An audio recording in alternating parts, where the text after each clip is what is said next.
آج بات کرنے سے تیرے لب کیوں گھبرا رہے ہیں؟ خالد بن ولید کیا آج تیری ہمت کم ہو گئی؟ کیا تو ان سے ڈر گیا؟ کیا عیسائیوں سے تو گھبرا گیا ہے؟ یا عیسائیوں کے پاس فوجی قوت زیادہ ہے؟ یا عیسائیوں کے پاس سپاہی زیادہ ہے؟ یا عیسائیوں کے پاس تلوار اور ہتھیار زیادہ ہے؟ آج تو ڈر کیوں رہا ہے؟ آج تو گھبرا کیوں رہا ہے؟ اے خالد بن ولید تیری شان یہ ہے کہ ایک طرف اگر 1000 لوگ ہو اور تو تنہا ہو تو 1000 کے مقابلے میں تو تنہا بھاری پڑتا تھا، مگر اے خالد بن ولید آج تو گھبرا کیوں رہا ہے؟ آج تیری ٹانگیں کیوں کانپ رہی ہے؟ خالد بن ولید کہتے ہیں سن میں ان سے ڈرا نہیں ہوں۔ کہا پھر اتنی باتیں کیوں ہے؟ پھر تو اتنا گھبرا کیوں رہا ہے؟ کیا ان کے پاس طاقت زیادہ ہے؟ خالد بن ولید کہتے ہیں بات وہ نہیں ہے۔ کہا پھر بات کیا ہے؟ خالد بن ولید کہتے ہیں سن آج اگر لڑائی آج تجھے اگر لڑنا ہے، آج اگر تجھے ان سے جیتنا ہے تو یاد رکھو آج تیری لڑائی تلوار سے نہیں ہے، تیر برچے سے نہیں ہے، بھالے سے لڑائی نہیں کی جائے گی۔ اے خالد بن ولید تو کہنا کیا چاہتا ہے؟ خالد بن ولید کہتے ہیں جب میں نے اپنی نگاہ اٹھا کر قلعے کے اندر دیکھا تو کیا دیکھتا ہوں؟ عیسائیوں نے تیرے ایمان کو خریدنے کے لیے زمین پر سونے کے سکے بچھا دیے ہیں، زمین پر چاندی کی اشرفیاں بچھی ہوئی ہیں، چونکہ ان کو پتا ہے کہ کسی کے ایمان کو خریدنا ہے تو دولت کی ہڑ لگا دو اس کا ایمان بک جائے گا، کسی مسلمان کو خریدنا ہے تو دولت اسے دے دو اس کا ایمان خود بخود بک جائے گا، وہ خود بخود اپنے ایمان کو بیچ دے گا۔ تو آج وہ عیسائی تجھے خریدنے کے لیے زمین پر دولت کے انبار لگا دیے ہیں۔ اور کہا آگے بولو اور آگے کیا ہے؟ خالد بن ولید کہتے ہیں کہ میں رو اس لیے رہا ہوں، ہماری آنکھیں اس لیے نم ہو گئی ہے، زمین پر تو دولت کے انبار تھے ہی مگر ان عیسائیوں نے اپنے 16 سال 18 سال 20 سال کی بیٹیوں کو بالکل لائن لگا کر صف بنا کر کے اپنے بیٹیوں کو وہ عیسائی کھڑے کر چکے ہیں۔ ان بیٹیوں میں سے کوئی آدھے کپڑے میں ہے، کوئی بغیر کپڑے کے ہیں۔ ذرا غور کرنا 18 سال 20 سال کی حسیناؤں کو اس یہودی ان تمام عیسائیوں نے ان 20 سال کی لڑکیوں کو قلعے کے اندر کھڑا کر دیا تھا۔ معلوم ہے کیوں؟ انہیں پتا تھا کہ خالد کے پیچھے 18 سال کا جوان ہے، کوئی 20 سال کا جوان ہے، کوئی 22 سال کا جوان ہے۔ ان کی نگاہیں جیسے جیسے ان خوبصورت لڑکیوں پر پڑے گی خود بخود یہ ایمان کو چھوڑ کر ہمارے طرف آ جائیں گے، خود بخود یہ اسلام کو چھوڑ دیں گے، چونکہ ہر لوگوں کو معلوم ہے اگر مسلمان کو خریدنا ہے تو دولت سے خریدو، اگر دولت سے یہ نہ بکے تو حسن کا جلوہ انہیں دکھا دیا کرو۔ آج وہی حال ہے نا، آج وہی حال ہے۔ ایک کپ چائے میں صدر سیکریٹری بدل جاتا، ایک کپ چائے میں صدر سیکریٹری بدل جاتا ہے، اور 500 روپیہ اگر دے دو تو مکھیا بھی، ہاں 500 دے دو تو مکھیا بھی ہار جاتا ہے۔ تمہیں معلوم ہے کہ اس کو کتنے میں خریدنا ہے، تیری اوقات کتنی ہے، اپنے آپ کو سنبھالو۔ ذرا غور کر پیچھے 18 سال کا جوان تھا۔ خالد بن ولید کہتے ہیں کہ 20 سال کی لڑکیوں کو بغیر کپڑا پہنے کھڑا کر دیا گیا ہے، تاکہ انہیں معلوم ہے ان کی نگاہیں جیسے ان کو دیکھے گی ان کی نگاہیں پھٹک جائے گی، یہ خود بخود اسلام کو چھوڑ کر کے چلے آئے گی۔ مگر اے نوجوانوں ذرا غور کر، حضرت خالد بن ولید نے اتنا کہا ہے، سب رونے لگ جاتے ہیں، ان کی آنکھوں میں آنسوؤں کا سیلاب ہے۔ آج ہمیں کیا کرنا چاہیے؟ آج ہمارا جوان شان سے کہتا ہے کہ مسلمان ہیں ہم، رات بھر واٹس ایپ پہ بیوقوف بزی رہتا ہے، پھر کہتا ہے صبح اٹھ کر کے ہم مسلمان ہیں، رات بھر کسی سے چیٹنگ کرتا رہتا ہے، پھر کہتا ہے کہ ہم مسلمان ہیں، محلے کی لڑکیوں کو پریشان کرتا ہے، پھر کہتا ہے کہ ہم مسلمان ہیں، دوسرے کے دوپٹے کو سر سے اتارنے کی کوشش کرتا ہے، پھر شان سے کہتا ہے کہ ہم مسلمان ہیں۔ اسلام یہ نہیں کہتا ہے بیٹی بیٹی ہوتی ہے، چاہے وہ اپنی بیٹی ہو یا غیر کی بیٹی ہو، غیروں کے بیٹیوں کے اوپر بھی اسلام نے ہمیشہ سروں کو اور ان کے بدن کو کپڑے سے ڈھکنے کا کام کیا ہے۔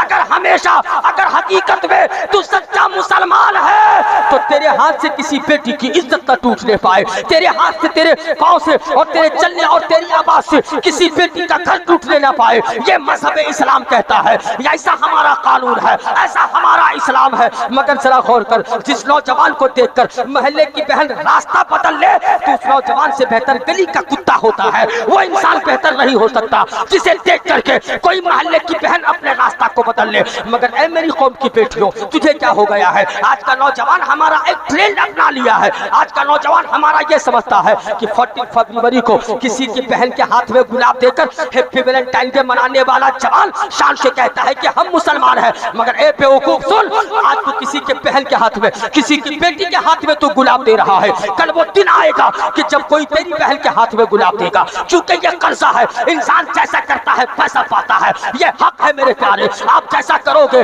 یاد رکھو اگر جو چیز کا تم درخت لگاؤ گے پھل بھی وہی پاؤ گے نا، تم لگاؤ گے آم کا پیڑ اور اس میں سیب تلاشو گے تو کیسے ہو جائے گا؟ ایسا نہیں ہو سکتا ہے، اس لیے تو کسی کے بیٹے کے ہاتھ میں گلاب دے گا، تو کسی کے بہن کے ہاتھ میں گلاب دے گا، کوئی تیری بہن کے ہاتھ میں گلاب دے گا، یہ قرض ہے، اس لیے دنیا میں تجھے چکانا ہے، اس لیے ان تمام فطرتوں سے باز آ جاؤ۔ اگر حقیقت میں سچا بھائی بننا چاہتے ہو تو جس بیٹی کے ہاتھ میں، جس بہن کے ہاتھ میں تو گلاب دے رہا ہے، گلاب دینے سے بہتر یہ ہے کہ اپنے پڑوسی بہن کے ہاتھ میں دوپٹے دے دو، اپنے پڑوسی بہن کے ہاتھ میں قرآن دے دو، اپنے پڑوسی بہن کے ہاتھ میں حجاب دے دو، اپنے پڑوسی بہن کے ہاتھ میں خریف نماز کی کتابیں دے دو، اپنے پڑوسی بہن کے ہاتھ میں مصطفیٰ کی سنتیں دے دو، اور دیکھ کر اپنی بہن سے کہا اے میری بہن یاد رکھ یہ تیرا بھائی ابھی زندہ ہے، دنیا میں تجھے کسی چیز کی ضرورت پڑے ایک بار آواز لگا دینا، یہ تیرا بھائی تیری ضرورتوں کو پورا کرنے کے لیے اپنی زندگی داؤ پر لگا دے گا،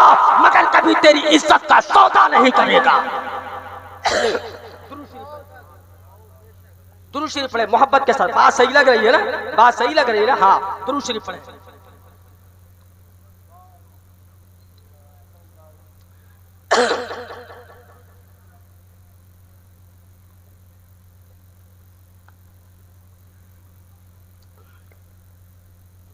جلسوں کو ہم نے بڑا انٹرٹینمنٹ اور منورنجن سمجھ لیا ہے کہ رات بھر ہنسو بیٹھو مزے لو چلے جاؤ۔ اب رام گڑھ میں بولے، اب وہ رام گڑھ میں خاص کر کے نہیں ہوگا کہ رات بھر مزے کرو جلسے میں اور رات بھر بیٹھو مزے کرو انٹرٹینمنٹ لو اور اپنے اپنے گھر جاؤ، وہ نہیں ہوگا۔ جلسے کرنے ہیں تو پھر پیغام لو اور اس پر عمل کرو، ورنہ بند کرو یہ جلسے، کوئی ضرورت نہیں ہے جب کوئی فائدہ نہ ہو اور کوئی اصلاح نہ ہو۔ جب ہم 20,000 25,000 30,000 50,000 70,000 1 لاکھ کسی جلسے میں خرچہ کریں اور جلسے میں خرچہ کرنے کے بعد ہمارا شرابی بھائی اگر شراب نہ چھوڑ پائے تو پھر کیا فائدہ ہے جلسے کرنے سے یار؟ پھر کوئی فائدہ نہیں ہے۔ پکڑ کر کے باندھ کے مارو ایسے لوگوں کو جو سماج اور سوسائٹی کو بگاڑتے ہیں، ایسے شرابیوں کو محلے سے بائیکاٹ کرو، بالکل اس کے ساتھ تال میل مت رکھو جو نبی کے دین کو اور نبی کی شریعت کو اپنے پیروں تلے رولتا ہے۔ ذرا غور کرنا میرے پیارے، ذرا آپ میری بات کو دھیان سے سننا، وہ سچا مسلمان ہوتا ہے۔ مگر آج ہمارے پاس ہو کیا گیا ہے؟ آج ہم خود بگڑ رہے ہیں، اپنے بچوں کو بگاڑ رہے ہیں۔ یہ جوان ہمارا شان سے جب اجمیر کے لیے نکلتا ہے ٹرین میں بیٹھا نہیں کہ سیلفی لینا شروع کیا، اور خود سیلفی تو لیا، بیوی کی بھی فوٹو سیلفی لے کر کے فیس بک میں ساتھ میں ڈال رہا ہے کہ میں اور میری بیوی اجمیر جا رہے ہیں۔ کبھی کبھی بہن کی بھی فوٹو فیس بک میں ڈالتا ہے بیوہ کو، کبھی بیٹی کی بھی فوٹو کو فیس بک میں اپلوڈ کرتا ہے۔ خواجہ غریب نواز کے صحن میں جا کر یہ نوجوان کبھی اپنی فوٹو، کبھی اپنے بہن کی فوٹو، کبھی اپنے بیوی کی فوٹو، کبھی اپنے گھر والوں کے فوٹو کو لے کر فیس بک میں اپلوڈ کرتا ہے۔ کیا تو بھول گیا ہے مصطفیٰ نے کیا فرمایا ہے؟ آقا فرماتے ہیں غیر محرم کا چہرہ دیکھنا حرام ہے، اور یاد رکھو زمین ٹل سکتی ہے، آسمان ٹوٹ کر زمین پر گر سکتا ہے، چاند تارے بکھر سکتے ہیں، ساتوں زمین اڑ سکتے ہیں ہوا میں، یہ ساتوں آسمان ٹوٹ کر زمین پر گر سکتے ہیں، مگر مصطفیٰ نے حرام کہہ دیا تو یہ حرام ہے، یہ حرام ہے نبی نے کہہ دیا تو۔ مگر ہمارا جوان سمجھتا ہی نہیں ہے، ہمارا جوان سمجھتا ہے کہ ہم تو ماڈرن لوگ ہیں، بڑے اچھے لوگ ہیں، ہم سے بہتر کون ہو سکتا ہے، ہم ماڈرن ہیں۔ میں تو CBSE کا اسٹوڈنٹ ہوں، میں تو ICSE کا اسٹوڈنٹ ہوں۔ جو CBSE کا اسٹوڈنٹ ہے کوئی کہتا ہے ہم اس یونیورسٹی میں پڑھتے ہیں، اور اسے پوچھ لو کہ جھارکھنڈ میں کتنے ضلع ہیں تو چہرہ بندر کے طرح بنا کر کے بھاگے گا۔ CBSE کا اسٹوڈنٹ تھا، معلوم کچھ نہیں، میتھ کا ایک فارمولا پوچھ لو، آئنسٹائن کا ایک فارمولا پوچھ لو، چہرہ بنا کر کے بھاگے گا۔ نہ تجھے سائنس پتا ہے، نہ تجھے کیمسٹری کا چیپٹر معلوم ہے، گروتواکرشن کیا ہے یہ تجھے نہیں معلوم ہے، نیوٹن کی تھیوری کیا ہے یہ تجھے نہیں معلوم ہے، پھر تو پڑھتا کیا ہے؟ نہ تجھے اسلام معلوم ہے، نہ تجھے دنیا کی کتابیں معلوم ہے، بس سیلفی لو بہن اور بیٹیوں کو اور ٹرین میں بٹھا کر کے ڈالو، بس یہی کام رہ گیا ہے۔ جلسے میں آؤ تو خوب منورنجن کرو اور مزے کرو اور شان سے کہو کہ صبح اٹھ کر کے ہم مسلمان ہیں، جلسہ کامیاب ہو گیا ہے۔ نہیں نہیں، اے میری قوم کی بیٹیوں، ان لفظوں کے چکر چکر میں تم آ جاتی ہو. معلوم ہے تیرے بارے مصطفیٰ نے کیا فرمایا ہے؟ مصطفیٰ نے تو سب کا حق ادا کیا ہے. نبی فرماتے ہیں ذرا غور کرنا مصطفیٰ کیا فرماتے ہیں. آقا علیہ السلام کا فرمان کیا ہے؟ مصطفیٰ نے ہر مقام پر تیری عزتوں کو بلند کیا ہے. نبی نے تو یہاں کہہ دیا کہ اگر ماں ہو جائے تو پھر یاد رکھو ماں کے قدموں کے نیچے جنت ہے. یہ میرے مصطفیٰ نے فرمایا ہے. بیٹا وقت کا محدث کیوں نہ ہو مگر اس کی جنت اس کے ماں کے قدموں کے نیچے ہے. بیٹا وقت کا غریب نماز کیوں نہ ہو مگر اس کی جنت اس کے ماں کے قدموں کے نیچے ہے. بیٹا وقت کا مجدد اور محدث اور مفسر کیوں نہ بن جائے مگر جنت اس کے ماں کے قدموں کے نیچے ہے. ذرا غور کر مصطفیٰ نے ماں کے مقام کو بھی بتایا ہے. بہن کا حق کیسے ادا کرنا چاہیے یہ میرے مصطفیٰ نے دیا ہے. بیٹی کو کس لاڈ پیار اور محبت سے پالنی چاہیے مصطفیٰ کی سیرت کو پڑھ لو. جب جب سیدہ فاطمہ میرے آقا کے پاس آتی سیدہ فاطمہ کو کیوں جھکا رہی ہو؟ اپنے بھائی کے تو رسوا کیوں کر رہی ہو؟ سماج میں اپنے باپ کو جینے کے لائق تم نہیں چھوڑتی ہو. محض 15,000 موبائل کے چکر میں ایک اچھے کپڑے کے چکر میں ایک لیپ ٹاپ کے چکر میں صرف کیا تیری عزت 20,000 کی ہے یا 15,000 کی ہے؟ اے میری بہن ذرا غور کر. فقط ایک موبائل کے چکر میں تو اپنی عزت کا سودا کر لیتی ہو. کسی لفنگے کے چکر میں آ جاتی ہو اور تم یہ سمجھتی ہو کہ ہم بڑا اچھا کام کر لیتے ہیں. باپ نہیں مانے گا تو کیا ہوا؟ بھاگ کر کے شادی کر لیں گے, حیدرآباد چلے جائیں گے. بھائی نہیں مانے گا کیا ہوگا؟ بھاگ کر کے پورے چلے جائیں گے, مہاراشٹر چلے جائیں گے. وہاں میرا شوہر ہوٹل میں کام کر کے مجھے کھلا لے گا. مگر ماں باپ کو بات کو ٹھکرا دو. چلو بھاگ چلو, چلو یو پی چلے جاؤ, دلی بھاگ جاؤ, مہاراشٹر بھاگ جاؤ, حیدرآباد بھاگ جاؤ. مگر غور کر اے میری بہن ذرا غور کرنا, یہ وہی باپ ہے نا عید کے دن خود پرانے کپڑے پہنتا تھا مگر تیرے لیے بھوکا پیاسا رکھ کر نئے کپڑے کا انتظام کیا تھا. یہی وہ تیرا بھائی ہے نا جب کھانا کم بنتا تھا تو تیرا بڑا بھائی کہتا تھا گیا ہے تجھے دلی بھاگنے کا شوق ہو گیا ہے. مگر خدا کی عزت کی قسم کبھی آنکھیں بند کر کے ایک بار یہ ضرور سوچنا کہ تم بھاگ کر کو تو حیدرآباد میں گھر بسا لوگی, تو بھاگ کر دلی میں تو گھر بسا لے گی, مگر کیا تیرا باپ کبھی محلے میں سر اٹھا کر کے چل پائے گا؟ کیا تیرا بھائی کبھی سوسائٹی میں سر اٹھا کر کے چل پائے گا؟ نہیں چل پائے گا. آج محلے میں کہ تیرے باپ کو رسوا کس نے کیا؟ وہ ایک بیٹی نے کیا ہے. آج محلے میں اپنے بھائی کو رسوا کس نے کیا؟ تو نے کیا ہے. جبکہ یہی ماں باپ تیری ضرورتوں کو پورا کرنے کے لیے اپنی زندگی تک لٹا دیا کرتے تھے. اس لیے اے میری قوم کی بیٹیوں یاد رکھو اگر تو کامیاب ہونا چاہتی ہے تو سیدہ فاطمہ کی سیرت کو پڑھ لو, حضرت عائشہ کی سیرت کو پڑھ لو. تیری زندگی سنور جائے گی, آنے والی نسلوں کی بھی زندگی تم سنوار دو گی. ان لفظوں کو چپر میں پڑھنے کی ضرورت نہیں ہے. یہ بھاگ کر شادی کرنا یہ بالکل ایک بیہودہ اور سوسائٹی کے خلاف کام ہے. بالکل یہ بہتر نہیں ہے. ایک سماج میں ایک بدنما طاق ہے, اسے ہمیں روکنا ہے. اپنی بیٹیوں کو بھی